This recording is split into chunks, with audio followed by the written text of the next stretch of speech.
Nung pinakyat nyo na yung police sa second floor, hindi naman kayo nagdala ng member of the family.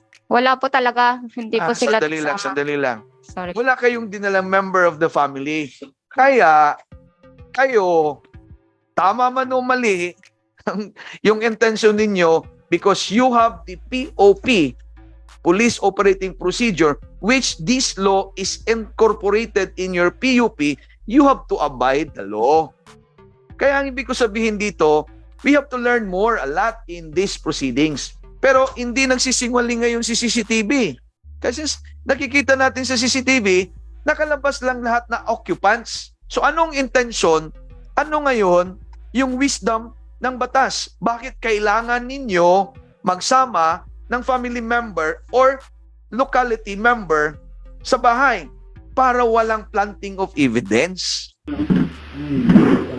Nakuha ng PNP. Yung Your Honor, yung tinanim ebidensya nila yung kalawangin na baril, hindi ko naman po yung kilala, at saka yung mga bala. Yun po, Your Honor, ang nilagay nila doon sa itaas ng bahay. Papakita mo rito. Hindi po makikita kasi sa taas po ng bahay nila nilagay, second floor. Eh wala naman pong CCTV doon, kaya nga po gusto kong makita yung umakyat sa taas na long sleeve nga naka-stripe. Kung may dala siyang body cam, ipakita nila kung may body cam talaga siya pag akyat ng yung naka-long sleeve na nakaitim na yan ngayon, no? O nakatakip yung mukha niya. Yan ang gusto kong ipakita nila, yung body cam nila, kung may body cam yung umakyat na yan sa taas ng bahay namin.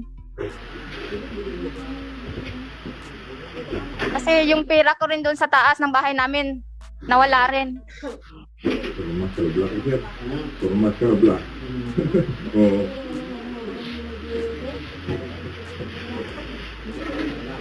Okay, so palagay ko masyado na mahaba.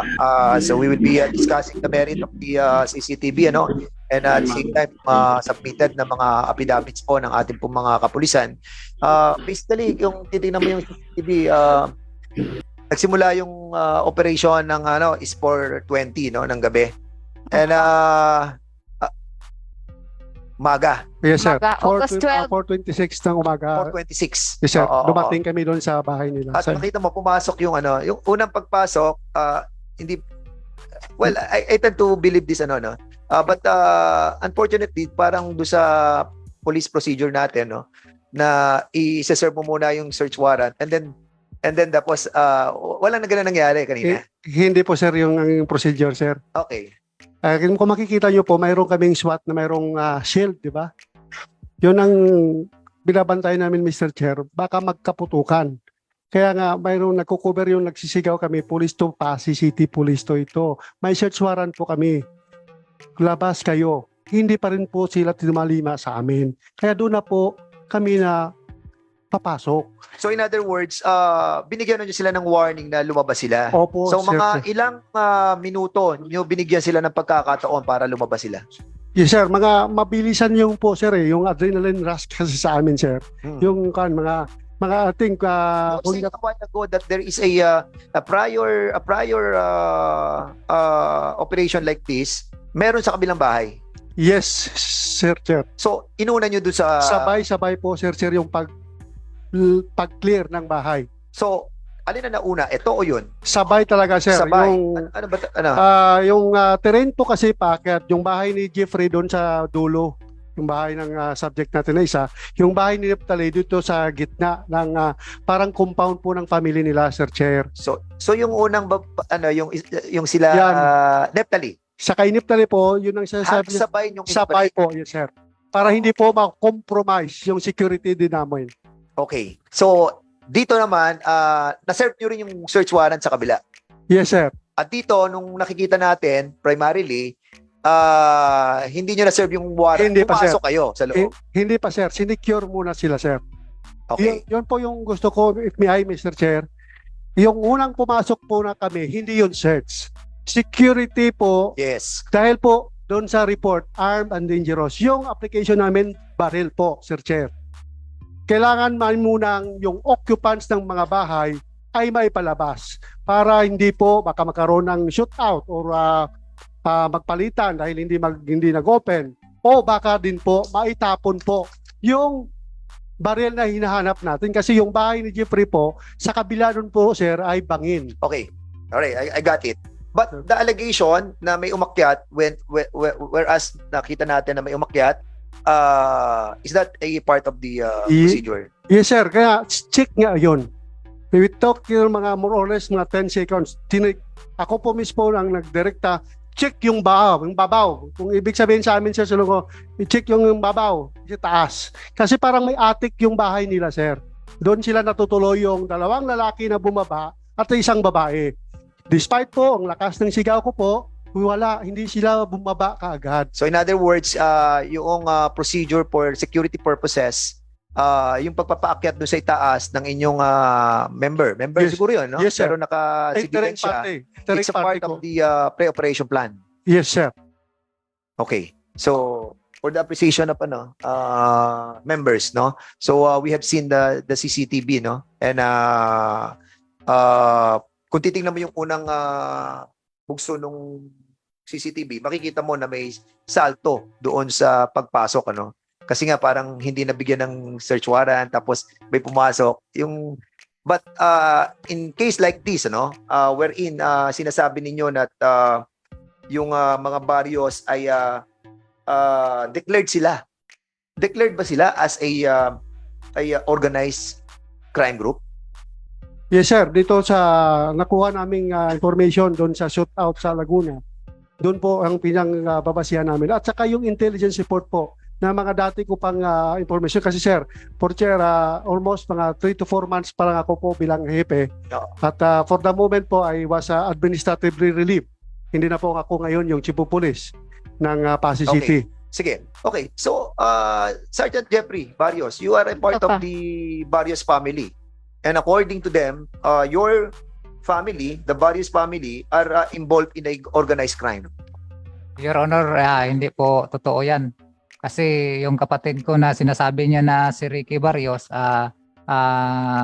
leader daw ng grupo, 2014 nakakulong na po yun.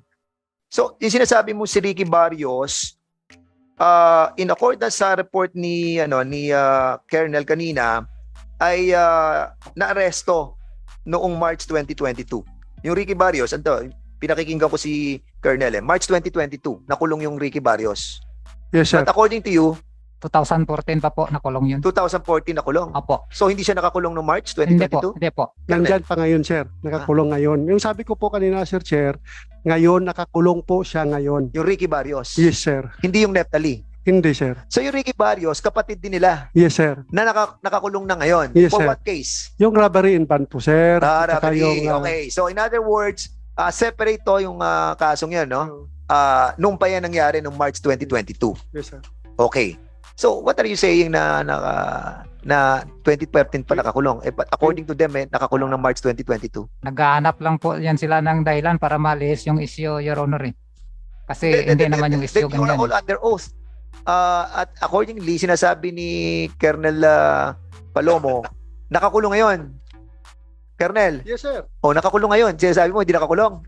Somebody is lying between the two of you. Nakakulong po ng 2014 hanggang ngayon po. Oh, kayo nakakulong. So tama na nakakulong din. Oo. Ayun, maliwanag na kasi sinasabi mo hindi nakakulong, March 2014 pa. So yung pala March 2014 hanggang ngayon nakakulong, and then another case were filed against them noong March 2022. Ayun, okay. Sige, maliwanag na 'yon. So, Mr. Chairman. Congressman Biron. Thank are you, recognized. Mr. Chair. I have been patiently waiting for my turn because primarily I'm here because this incident happened in my district, particularly in the component city of Pasig. So I just want to be educated, Mr. Chair, because as what Chief Police Palomo said, there were two events of search. The one with the residence of Neptali, and the other one was in the residence of Jeffrey. In the video that was shown earlier, may gap So yung isa alas 4, yung isa alas 7. So I just want to ask, Mr. Chair, from Miss Nelly. Ito, both bahay nyo ito? This video clips na to, the Yes, Your CCTV. Honor. Opo, Oo. Your Honor. So bakit yung isa alas 4, yung isa alas 7? Bumalik pa yung mga pulis doon or they stayed? Ganong katagal, Your Honor, yung nila, search warrant nila kasi nga po hindi pa dumadating yung search warrant nila. Hinihintay po nila. Okay, so when the search was done, umpisa alas 4, natapos alas 7 when they finally presented the Na search. siguro sila Oh, nakaalis. kasi nakita Your Honor. kanina alas 7 doon eh. Opo, Your Honor. Okay, I would like to ask Mrs. Regia Barrios, when your residence was searched, may CCTV din kayo doon sa bahay ninyo? Nakikip lang po. Nakikip lang po. Meron din kayo. So you have also your clip. All right. So, doon pa sa bahay niyo, Mrs. Nelly at saka ni Jeffrey, matagal na ba kayo nag-install ng CCTV doon? Bago lang, Your Honor, kasi yung sa lugar namin, uso po yung nakawan doon ng mga hayop. May mga kami doon, baboy, kanding. Then, kaya naisipan po namin magpalagay ng CCTV kasi po, yung kuya niya ninakawan ng 3 kanding. Pumunta po kami sa barangay, hindi naman po clear yung CCTV nila, hindi naman makikita. Kaya gumawa po kami ng paraan na in case nga mauulit yung pangyayari na yon, makikita na po namin kung sinong gumawa ng ganun. So kailan niyo in-install 'yon? Nung 12? No, 12, no? So very recent lang. Ten- Very recent lang. August lang, yes. Okay, ilang camera 'yon? Yung sa palibot ng bahay ninyo? Sa Kasi it's palibot, quite no? It's Tatlo quite uncommon in the barangay setting na may mga CCTV, di ba? So normally sa syudad, and I was just curious why you were prompted to have CCTV installed in your sa palibot ng bahay. How many cameras 'yon? sa palibot po, 3 po, Your Honor. 3. Opo. And then sa loob ng bahay doon sa Isa po, sa Your SADA. Honor. Opo. Wala na kayong CCTV Wala doon po. sa Wala po. all right. Yeah, you said earlier na merong isang pulis na pumasok doon and umakyat sa taas. Opo, hindi ko po talaga yun matukoy kung police, Your Honor. Kasi nga po, naka-civilian po siya, Your Honor. Yung naka-civilian na naka-long sleeve nga stripe, kulay pula, Your Honor. Okay. Yan Perhaps we can ask Chief of Police Palomo, no? Kung sino yung was that a regular a procedure to have to secure the place, and was that a police personnel who went upstairs? Yes, Your Honor. Doon sa sabi kong mayroon tayong sinasabi entering party to secure muna ng occupant. Wala pa yung searching party doon, Your Honor. Yung purpose to yon ay may check kung may tao sa taas. Pagkatapos, kung makikita mo sigaw na ako kaagad, wala ng tao, clear, baba na, secure the area. Yun po ang pinaka-objective namin, na walang crossfire, walang mangyari both sa kabila at sa amin. Mas lalo na po sa amin kasi pag may namatayan akong tao, nabaril ang tao ko, i-roll ko po naman bilang hepe. Yes. Who was that police personnel who went upstairs? Member po, ito si Can you name him? Sergeant Hapitan. Si Sergeant Pero- Capitana. Tatlo kasi kami ako, 4 kami lahat nung entering party. Yes. Kasama po namin yung SWAT na nagko-cover sa amin. Mm. Pag nung nakapasok na wala na yung SWAT, security na kagad. All right. Well, siguro mamaya, I understand that the raiding team had their own body cam, right? So that will vindicate if whatever the accused are telling us right now would probably be validated later on. No? Kasi I understand that your raiding team had their own respective body cam. Itatanong ko lang kasi it's a valid procedure that you have Fiscal Haji Hitlaw who accompanied you during the actual raid. May I know from Fiscal Hitlaw, what was your actual participation during the raid? Good afternoon, Your Honor. Good afternoon to the members of the committee. I was there, Your Honor, I was invited to attend the actual service of warrant, Your Honor, of the search warrant, Your Honor. This is in connection, Your Honor, with the Department Circular 20 issued by Secretary of Justice Jesus Rimulya, Your Honor, dated March 31, 2023. It's just a recent order, Your Honor, instructing all prosecutors to assist and to help the law enforcement agencies in preparing, especially in case build-up of cases which are heinous crimes, including illegal possession of firearms, Your Honor, and illegal possession of explosives. So the purpose of the prosecutor there was to see to it, Your Honor, that the raiding team, the police, did its job. The procedures were followed to the letter, Your Honor, and there was no violation of human rights, Your Honor. So prior to securing the search warrant, you were part of the case build-up. Is that correct? Yes, Your Honor. All right. So during the course of the actual raid, the event itself, can you tell us that all the police procedures were strictly followed? As far as I know, Your Honor, as far as the evidence could show, Your Honor, it was to the letter, Your Honor. Well, Mr. Chair, this whole exercise, is actually in pursuit of legislating, relevant laws, particularly the law on CCTV. So the committee is not here to render judgment as to the innocence, or guilt of the accused. What is important here is that the CCTV would indeed reveal the truth on what exactly happened, and on the part of the police personnel, we would ensure, unlike what happened earlier during the hearing in San Pedro, it is our wish, especially ako constituent ko kayo. So we don't favor anyone here, but we want to ensure that the police personnel, the police force, the raiding team had actually adhered to the standard operating procedure and no human rights has been violated. That's all, Mr. Chairman. Thank you. Okay, all right. So I'm sorry. So Congressman Sales. Gonzaga. Gonzaga pala. Go ahead. Thank you, Mr. Chair. Madali lang ito, Mr. Chair. Mr. Chair. Ito yung batas ng search warrant. Kasi when I inspected the documents of the police, meron man talagang search warrant. Pero I would like to remind the police officers who are here, including the good prosecutor.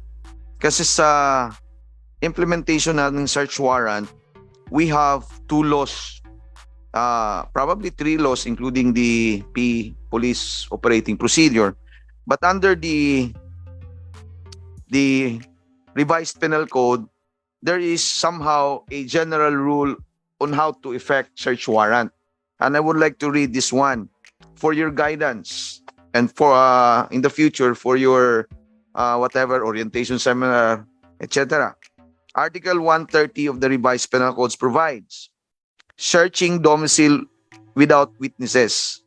The penalty of arresto mayor shall be imposed upon a public officer or employee who, in cases where a search warrant is proper, in this case there is a proper search warrant, shall search the domicile, papers, or other belongings of any person in the absence of any member of the family, or in their default, without the presence of 2 witnesses residing in the same locality.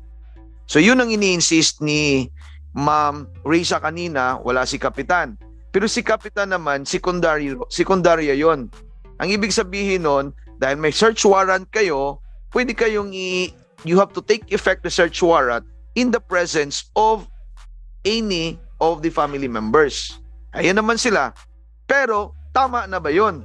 Dadalhin ko kayo sa pangalawang batas. Ang pangalawang batas naman, si criminal procedure, na nandun naman sa remedial law. Anong nandun sa remedial law? Ito ang sabi niya. Sabi ni Ma'am Risa kanina, sinira yung pinto. Yung pinto, sinira. Dito naman sa remedial law, particular 126, section 7 of the criminal procedure, pwede niyo man yung sirain yung pinto kung hindi kayo bubuksan nung may bahay. Which in effect, that is a gray area. Hindi nga kayo binuksan, pero ilang minuto ba? Okay, doon na kayo sa korte niyan. Basta importante ito yung batas. Pangatlong batas, section 8 of 126. Sabi niya, may search warrant na kayo. Mag-conduct na kayo ng searching activity doon sa loob ng bahay. Ito ngayon yung applicability. Search of house, room, or premises to be made in presence of 2 witnesses. No search of a house, room, or any other premises shall be made except in the presence of the lawful occupant thereof or any member of his family, or in the absence of the latter, 2 witnesses or sufficient age and discretion residing in the same locality. Now, tingnan natin yung video kanina. Pinasok nga ninyo. Tama kayo dyan. There was a forceful entry dahil pinilit niyo yung buksan yung pinto.